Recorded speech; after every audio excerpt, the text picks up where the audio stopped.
Hello you all, welcome to my channel. This is one. आज हम लोग चलिए एक्सपोनेंट के बारे में पढ़ेंगे।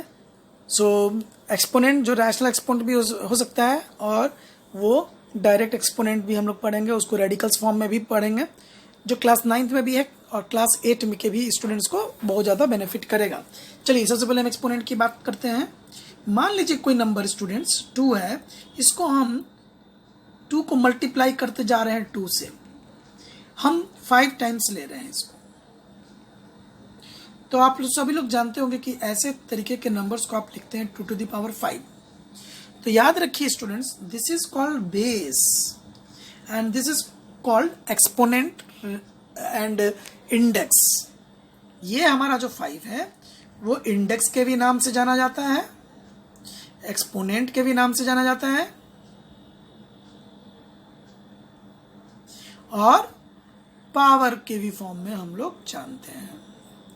और नीचे वाला जो 2 दिखाई दे रहा है, दिस इज कॉल्ड बेस। ठीक है ना। तो ये बेस है, एक्सपोनेंट है। अभी हम लोगों ने आराम से समझ लिया कि बेस किसको बोलेंगे और एक्सपोनेंट किसको बोलेंगे। चलिए स्टूडेंट्स, इसको मैं जनरलाइज कर देता हूं।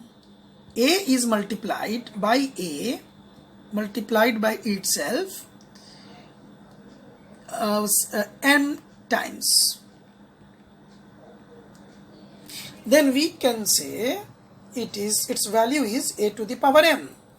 a to the power m यहाँ पे आपका ये हो गया, a is the base and m is the exponent।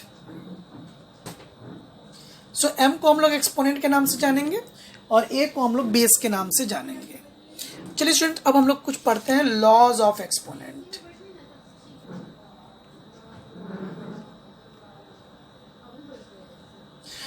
बहुत सारे स्टूडेंट्स लॉज ऑफ एक्सपोनेंट्स जान भी रहे होंगे। चलिए द फर्स्ट लॉ आप लोग जानते हैं, ए टू द पावर एम। यदि कोई नंबर हो जिसका बेस सेम हो लेकिन पावर डिफरेंट हो और वो दोनों मल्टीप्लाई में हो, तो बताइए गेस क्या होगा। जी हाँ, a to the power m plus n. जब बेस सेम हो मल्टीप्लाई में तो दोनों पावर ऐड हो जाते हैं।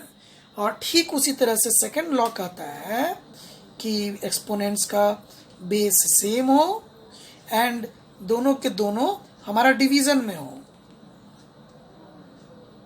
दोनों के दोनों डिवीजन में हो, तो बेस तो वही रहेगा लेकिन पावर सब्ट्रैक्ट हो जाएगा। If bases are same and they are in division, then the power of the power of these two bases will get subtracted and we will get a to the power m minus n। this is our second law। चलिए third law की बात करें। यदि a का power m है का whole power n है तो स्टूडेंट्स क्या होगा, ये दोनों पावर आपस में मल्टीप्लाई कर जाएगा, a to the power mn। और इसको हम लोग लिख सकते हैं a to the power n to the whole power m। देखिए यहाँ पे मैंने इंटरचेंज कर दिया, जो हमारा यहाँ पे जो एक्सपोनेंट था और यहाँ पे एक्सपोनेंट, दोनों को मैंने इंटरचेंज कर दिया है, तो वो पावर क्या हो गया, mn को हम लोग ऐसे भी लिख सकते हैं। ठीक है। चलिए फोर्थ लॉ में यदि a और b दोनों मल्टीप्लाई में है और पावर m है, तो हम क्या करते हैं, a का पावर m मल्टीप्लाई b का पावर m। देखिए स्टूडेंट्स, यहाँ पे पावर जो है m वो दोनों बेस पे डिस्ट्रीब्यूट हो जाता है मल्टीप्लाई के केस में।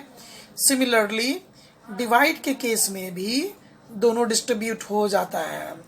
तो हम इसको लिख सकते हैं a to the power m divided by b to the power m। और स्टूडेंट्स इसका उल्टा भी हम लोग लिख सकते हैं कि यदि इस तरह का कोई टर्म दिया हुआ है, इस तरह का कोई टर्म दिया हुआ है, तो हम इसका पावर कॉमन भी ले सकते हैं, a to the power m a into b to the whole power m। वापस मैंने इसको इस तरह से लिखा, means we are taking m common. ठीक उसी तरह से डिवीजन के मामले में a divided by b to the power m हम लोग ऐसा लिख सकते हैं। यानी कि जो हमारा है, यदि मल्टीप्लिकेशन का मामला और डिवीजन का मामला हो तो ये पावर हम कॉमन ले सकते हैं। लेकिन हाँ, खबरदार स्टूडेंट्स, यदि a प्लस b का पावर m है तो ये पावर m डिस्ट्रीब्यूट नहीं कर सकते हैं। यदि आप ऐसा लिखते हैं तो this is wrong step, both are not equal. Similarly यदि उल्टा हो a to the power m b to the power m minus में हो, never write a minus b to the power m, this will be wrong. चलिए अब हम sixth law की ओर बात करें तो सिक्स्थ लॉ है हमारा, किसी भी नंबर का पावर यदि निगेटिव है तो उसको 1 हम a का पावर n लिखते हैं। इसको जस्ट हम लोग रेसिप्रोकल टाइप का कह सकते हैं, लेकिन रेसिप्रोकल नहीं है, ठीक है, क्योंकि जब भी पावर निगेटिव होता है वो 1 a to the power n वही आएगा, लेकिन बस डिनोमिनेटर में चला जाएगा। इस चीज़ को याद रखेंगे। ठीक उल्टा, यदि उल्टा हो 1 का पावर निगेटिव में n हो तो उसको आप a का पावर n ऊपर में लाके लिख सकते हैं स्टूडेंट्स। पावर n आ गया तो a to the power n। यदि नीचे निगेटिव हो तो ऊपर लाके पॉजिटिव पावर, और यदि ऊपर में पावर निगेटिव हो तो उसको नीचे में ले जाकर पॉजिटिव पावर, यानी कि 1 ठीक है। और सेवेंथ, जी हाँ, ये आप लोग जानते होंगे, किसी भी चीज़ पर power 0, a to the power 0, इसका वैल्यू 1 होता है। कोई भी नंबर का power 0 is equal to value हमेशा 1। b to the power 0 1, 7 to the power 0 1, हमेशा 1 होगा। किसी भी चीज़ का पावर यदि 0 हो तो 1। चलिए भाई, ये रेडिकल्स के बारे में हम लोग पढ़ते हैं कि व्हाट इज रेडिकल्स। तो रेडिकल्स हम लोग इसको सर्ड्स भी बोलते हैं स्टूडेंट्स, थोड़ा सा डिफरेंस है दोनों में। तो इसके लिए हम लोग चलते हैं, देखते हैं। यदि कोई मान लीजिए नंबर है a, इसका रैशनल एक्सपोनेंट्स हम 2/3 लिखते हैं, तो ऐसे नंबर को हम लिख सकते हैं a टू द पावर 2 का cube root. This is called radicals form. ये हमारा रेडिकल्स फॉर्म में आ गया।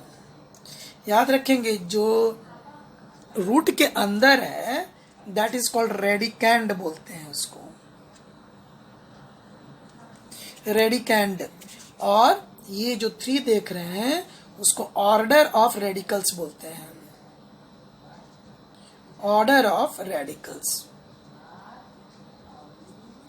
तो स्टूडेंट्स इस बात को याद रखें, फिर से एक बार मैं बता देता हूं जनरलाइज कर कर।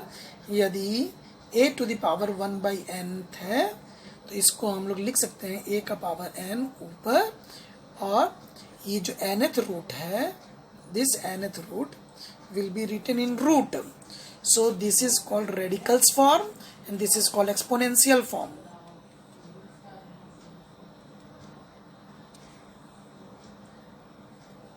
This is called exponential form and this is called radicals form. तो एक तरह के नंबर को दूसरे तरह के हम फॉर्म में कन्वर्ट कर सकते हैं, और यही रेडिकल्स आपका सर्ड्स कहलाता है। लेकिन स्टूडेंट्स हमेशा याद रखें, सर्ड्स की एक खास नियम है कि रूट के अंदर कोई इरैशनल नंबर नहीं होना चाहिए, ये हमेशा रैशनल होना चाहिए, तब हम उसे सर्ड्स कहेंगे। एक और एग्जांपल से देखते हैं। यदि हम इसकी बात करें तो this is not a surds, ये सर्ड्स नहीं है, लेकिन ये रेडिकल्स है, सॉरी, लेकिन ये हाँ रेडिकल्स है। इसमें अंतर यही होना चाहिए कि दोनों को हम लोग एक्सप्रेस कर सकते हैं। देखें इसको कैसे एक्सप्रेस कर सकते हैं, इसको हम सर्ड्स के फॉर्म में कैसे एक्सप्रेस कर सकते हैं। a to the power 1/2 whole power 1/2, तो इसका एक्सपोनेंशियल फॉर्म आ जाएगा। अभी हमने लॉज पढ़ा, a टू द पावर 1/4 यानी कि 4th रूट ऑफ a, ऐसा लिख सकते हैं। तो this is called, now this is surds. ये हमारा अब सर्ड्स के नाम से जाना जाएगा। चलिए सिंपलेस्ट फॉर्म ऑफ सर्ड्स के बारे में बात करते हैं। यदि स्टूडेंट्स मान लीजिए स्क्वायर रूट के अंदर यहाँ पे 180 डिग्री है, तो इसको हम लोग प्योर सर्ड्स कहेंगे। लेकिन यदि हम इसके अंदर में पेयर ढूंढते हैं 6 × 6 × 5, इसको हम लोग लिख सकते हैं 6√5। इस तरह का जो यदि नंबर प्राप्त करते हैं, this is called mixed surds, mixed surds.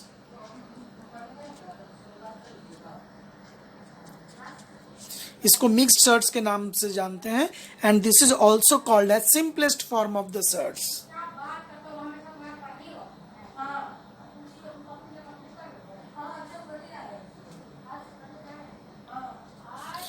Simplest form of surds. तो स्टूडेंट्स इस बात को हमेशा ख्याल रखेंगे कि किसी भी सिंपलेस्ट फॉर्म को हम लोग प्योर फॉर्म में बदल सकते हैं। जैसे यदि मैं आप लोगों को दूं 2√3, अब बोला जाए कि convert it into pure surds, you can easily write ये 2 जैसे ही अंदर जाएगा तो इसमें 2 का पेयर आपका आ जाएगा 3 इंटू 2 इंटू 2, मतलब 3 4 12। ये हो गया हमारा प्योर सर्ट्स। ठीक है, अच्छा अब हम लोग चलते हैं रेशनलाइजिंग फैक्टर के बारे में बात करते हैं। स्टूडेंट्स, ये रेशनलाइजिंग फैक्टर हमें क्यों पढ़ना पड़ता है ये भी मैं थोड़ी देर में बता रहा हूँ। Rationalising factor of √2 is always √2। क्यों? रेशनलाइजिंग फैक्टर होता क्या है? रेशनलाइजिंग फैक्टर मीन्स ऐसा फैक्टर जिससे किसी भी ई रैशनल नंबर यानी कि रूट वाले नंबर में मल्टीप्लाई करें तो प्रोडक्ट है हमारा वो बिना रूट का है। ठीक है ना, तो ये हमारा रैशनल नंबर हो जाए।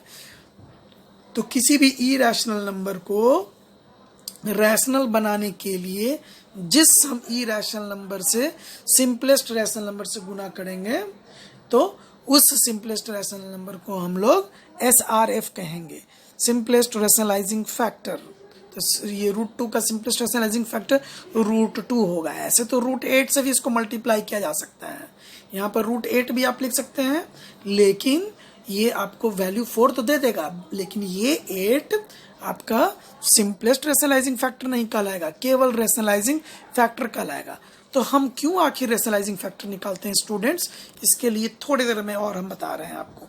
देखिए, यदि 2 - √3 की चर्चा करें तो इस नंबर को किससे मल्टीप्लाई किया जाए ताकि ये कंप्लीट प्योर ये रैशनल नंबर में कन्वर्ट हो जाए। तो इसको हम लोग कॉन्जुगेट से मल्टीप्लाई करेंगे। कॉन्जुगेट का अर्थ होता है यदि यहाँ पे बीच में माइनस है तो हम यहाँ पे प्लस ले लेंगे, तो वो उसका कॉन्जुगेट कहलाता है। चलिए 2 + √3 से यदि मल्टीप्लाई करते हैं तो देखिए किस फॉर्मूला पर चला गया ये, a - b into a + b। ये आपका a² - b² का फॉर्मेट दे दिया, यानी कि √2 का स्क्वायर माइनस √3 का स्क्वायर। तो ये आपका 4 - 3 दैट इज ये 1 दे दिया। तो 1 what is 1? 1 is rational number. तो इसमें किससे मल्टीप्लाई किया गया है कि 1 आ गया, रैशनल नंबर बना दिया इसको, तो इससे। तो ये एक दूसरे का कॉन्जुगेट है। जब क्वेश्चन में ये रहे तो इसका SRF सिंपलेस्ट रैशनलाइजिंग फैक्टर आपको ये लिखना है, और 2 - √3 रहे तो उसका SRF आपको ये लिखना है 2 + √3। तो अब चलिए स्टूडेंट्स, यदि 5 - √24 की बात आए तो इसका सिंपलेस्ट रैशनलाइजिंग फैक्टर क्या होगा? इसका सिंपलेस्ट रैशनलाइजिंग फैक्टर बस √24, 5 + √24, they are called conjugate. Conjugate का अर्थ होता है सहयुग्मी। सहयुग्मी मतलब कि ऐसा युग्म जो एक साथ हो, एक जैसा हो। तो स्टूडेंट्स, मेरा उम्मीद है कि आप लोगों को ये सब मैंने जो बताया ये समझ में आया होगा। हाँ, अरे हाँ, एक बात तो और बाकी रह ही गया है कि आखिर ये सिंपलेस्ट रैशनलाइजिंग फैक्टर क्यों निकालते हैं। देखिए, कभी भी कोई भी नंबर है उसके नीचे में रूट रहेगा तो ये standard form of E rational number नहीं है। Standard form of E rational number के लिए नीचे का रूट हटाना पड़ेगा, तो हमें ज़रूरत पड़ती है √2 से गुना करने के लिए, और इसका वैल्यू वही है जो ये पहले था। जो पहले था ये 1/√2, इसका वैल्यू वही है, परंतु इसका फॉर्मेट चेंज हो चुका है, और ये जो फॉर्मेट है ये स्टैंडर्ड फॉर्म कहलाता है। तो स्टूडेंट्स, ये देख लें कि स्टैंडर्ड फॉर्म में बदलने के लिए स्टैंडर्ड फॉर्म क्या है, नीचे में रूट नहीं होना चाहिए, that is called standard form. ठीक है, तो इसके लिए हम लोग को SRF सिंपलेस्ट रैशनलाइजिंग फैक्टर की जरूरत पड़ती है। अब चलिए बात करें हम लोग 2 - √3 की। तो इस तरह का कोई नंबर रहे या ऊपर में 4 रहे तो इसका सिंपलेस्ट रैशनलाइजिंग फैक्टर क्या होगा? ऊपर में 4 रहने दें, लेकिन नीचे और ऊपर दोनों ही तरफ आपको 2 प्लस रूट 3 से मल्टीप्लाई करना है। अभी अभी हमने पढ़ा है कि 2 माइनस रूट 3 का कॉन्जुगेट यानी कि 2 प्लस रूट 3। और जब इससे गुना करेंगे तो ऊपर का वैल्यू आपका क्या रहेगा, 4 रहेगा, 2 प्लस रूट 3 रहेगा, और नीचे में फॉर्मूला लग गया 2 का स्क्वायर माइनस रूट 3 का स्क्वायर, यानी कि 4 2 जा 8 प्लस 4 रूट 3, और नीचे में यहाँ पे आपका 4 माइनस 3 आता है, 4 माइनस 3 ये आपका 1 बन जाता है।